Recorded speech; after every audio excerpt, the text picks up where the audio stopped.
تھے. اور پھر یہ ہے کہ جو مارک اپ فائنانسنگ تھی اس کی بھی جو شکلیں بعد میں اس کی بھی وضاحت کروں گا ہوئیں، اس کے بارے میں بھی لوگوں کو شروع سے اشکال تھا کہ یہ غلط ہے، اور اس کے ذریعے سے سودی نظام ہی کے کوئی فروغ کا ذریعہ جو ہے وہ پیدا ہو جائے گا.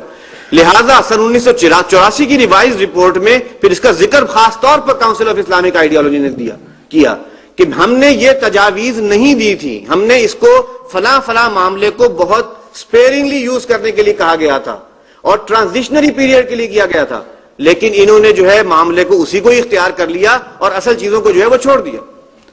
اب یہ جتنے بھی متبادل ہیں، یہ نام تو بہت سارے ہیں، اگر آپ انہیں اکٹھا کریں تو یہ 3 قسم کی فائنانسنگ بنتی ہیں. پہلی فائنانسنگ وہ ہے جسے آپ کہہ سکتے ہیں نفع اور نقصان کی بنیاد پر فائنانسنگ، مشارکت اور مزاربت کی بنیاد پر فائنانسنگ.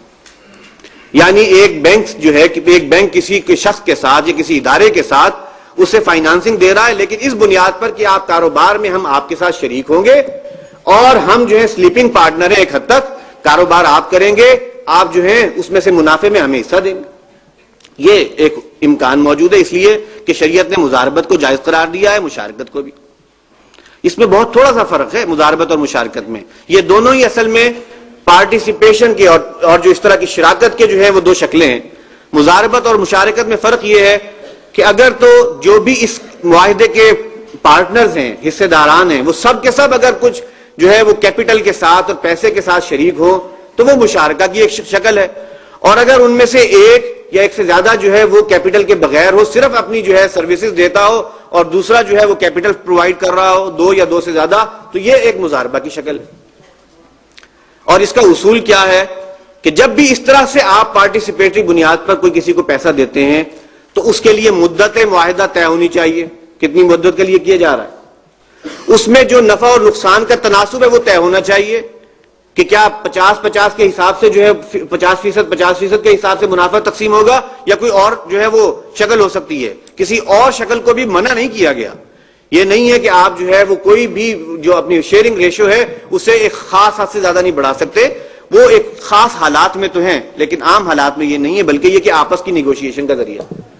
اگر نقصان ہو رہا ہے اور شراکت ہے، سب کا کیپٹل ہے، تو کیپٹل کے تناسب سے نقصان کو برداشت کرنا ہوگا. اور اگر مزاربہ ہے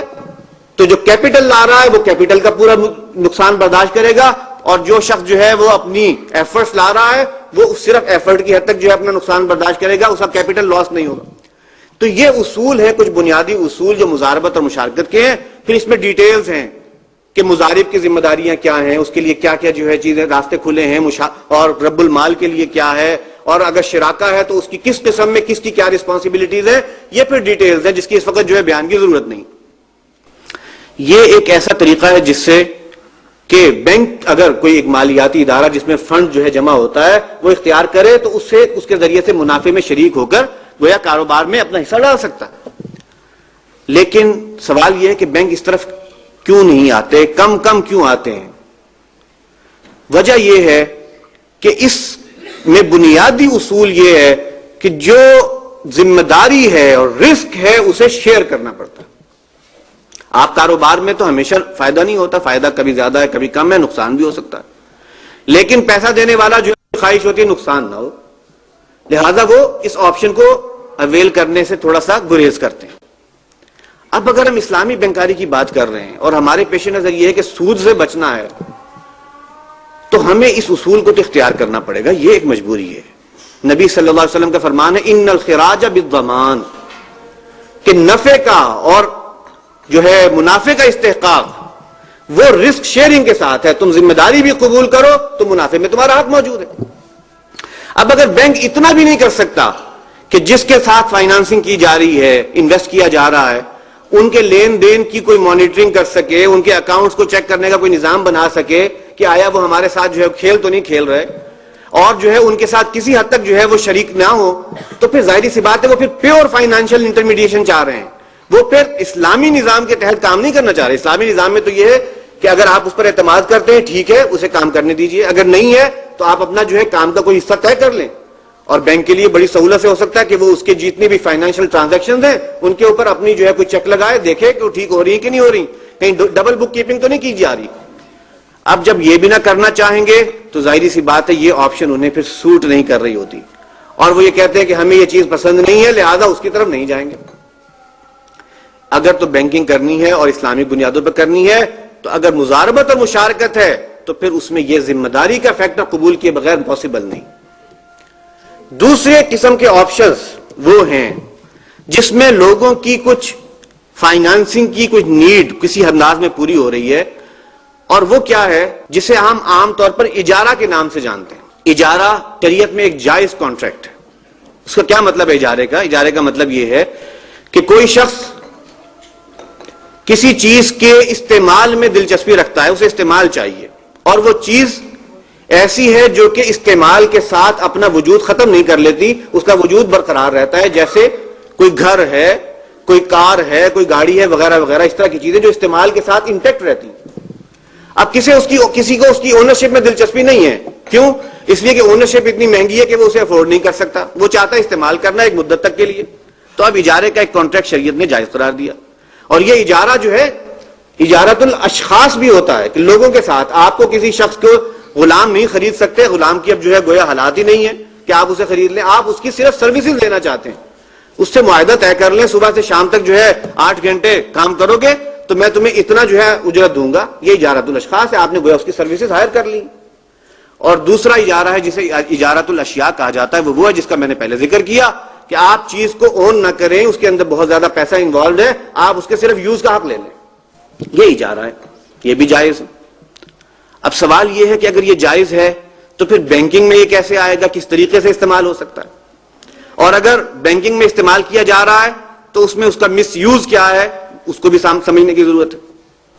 بینکنگ میں یہ صورت میں آ سکتا ہے کہ یہ ایک مالیاتی ادارہ ہے جس میں فنڈ جمع ہے بہت زیادہ، یہ ایسی چیزوں کو اون کر سکتا ہے، لوگوں کے اس پیسے کو فنڈ مینیجر بنتے ہوئے کہ جو کہ لوگوں کی ضرورت کی ہیں، اون کر کے وہ اب گویا لوگوں کی مشترکہ ملکیت ہو گئے، ان کے بہاف پر ایک جو ہے وہ ادارہ یہ عمل کر رہا ہے کہ وہ اون کر رہا ہے، اور اس کے بعد پھر وہ لوگوں کو جو ہے ایک معینہ رینٹل کے اوپر جو ہے وہ اسے کرائے پر دے دے۔ اگر ایک شخص انفرادی ملکیت کی چیز کرائے پر دے سکتا ہے تو 10 افراد اپنی اجتماعی ملکیت کی شے بھی کرائے پر دے سکتے ہیں، اور اپنی ملکیت کا جو اس میں حصہ ہے اس کے مطابق اس میں اپنا جو ہے وہ رینٹ میں اپنا حصہ رکھ سکتے ہیں۔ اب سوال یہ ہے کہ یہ کام بینک جب کرتا ہے تو کیا ہوتا ہے؟ عام طور پر یہ ہوتا ہے کہ اس اجارے کو عام طور پر 2 طرح سے استعمال کیا جاتا ہے، ایک کو ہم کہتے ہیں فائنینشل لیز اور ایک کو کہا جاتا ہے آپریٹنگ لیز۔ فائنینشل لیز جو ہے وہ تقریباً وہ چیز ہے جو کہ ایک لون کی صورت میں، قرض کی صورت میں اضافی کسی جو ہے شرح سود کے ساتھ واپسی کا معاملہ ہوتا ہے، اس لیے کہ اس میں کیا کیا جاتا ہے، ایک ایسٹ کی ٹوٹل ویلیو کو اسیس کیا جاتا ہے۔ اب اس کو اسیس کر کے اس کی جتنے عرصے کا آپ اجارہ کرنا چاہ رہے ہیں یا لیز کرنا چاہ رہے ہیں اس کی مدت طے کر لی، اور اس کی اس ویلیو کو آپ نے پر منتھ کی کسی انسٹالمنٹ پر طے کر لیا، اور اس کے بعد آپ اسے جو ہے اس مدت کے دوران وہ پیسہ پے ہوتا رہا، جب مکمل پیسہ پے ہو گیا تو اب وہ چیز جو ہے وہ ملکیت میں دوسرے شخص کی ملکیت میں جس نے اسے لیا تھا اس کی ملکیت میں ٹرانسفر کر دی۔ فائنینشل لیز کی صورت میں اسے بیان ہی اس انداز میں کیا جاتا ہے جیسے کہ ایک لون کو ٹرانزیکشن میں کیا جاتا ہے۔ لون جس طریقے سے آپ کے اکاؤنٹس میں سیٹل کیا جاتا ہے، فائنینشل لیز بھی اسی طرح سے ہوتی ہے۔ آج سینکشن ہو گئی لیز، اس کی اماؤنٹ، اس کی مدت طے ہو گئی تو آج سے آپ کا رینٹل چارج ہونا شروع ہو جاتا ہے، اور پھر اب وہ چیز جو ہے اس کی تمام رسک بھی جو یوز کر رہا ہے اس کے ذمے آ گیا، یوز سے ریلیٹڈ رسک بھی اور دوسرے رسک بھی، جو بھی رسک ہے اس کے ساتھ منسلک وہ اس کے ذمہ پڑ گیا۔ اور پھر سب سے بڑھ کر یہ کہ اگر اس دوران کوئی چیز جو ہے وہ قابل استعمال نہیں ہے کسی حادثے کی سبب سے کسی اور سبب سے، تب بھی اس کا رینٹل چارج ہو رہا ہے، اس لیے کہ وہ ایک فائنینشیل لون کے طور پر ٹریٹ ہو رہا تھا، اور اس میں لازماً یہ ہوگا کہ اینڈ آف دا ڈے پر جا کر وہ چیز لازماً ٹرانسفر ہو جائے گی اس شخص کی ملکیت میں جس نے کہ اس کے وہ لیز کروائی تھی۔ اب یہ وہ چیز ہے جس کے اندر ایک سے زیادہ قابل اعتراض باتیں ہیں، اور اسی لیے اس کے بارے میں یہ کہنا مشکل نہیں ہے کہ یہ درست نہیں ہے۔ یہ اسی ایک قرض کی صورت ہے جو کہ آپ ربا پر یا سود پر دیتے ہیں اور لیتے ہیں، اسے جو ہے نام اس کے اندر تبدیلی کر لی گئی۔ آپریٹنگ لیز کیا ہے؟ آپریٹنگ لیز جو ہے اس کی ٹریٹمنٹ اکاؤنٹس کی کتابوں میں لون کی صورت میں نہیں ہوتی، اس میں یہ ہے کہ جیسے کہ ایک کرایہ ہوتا ہے اور کرایہ کا ایک خرچ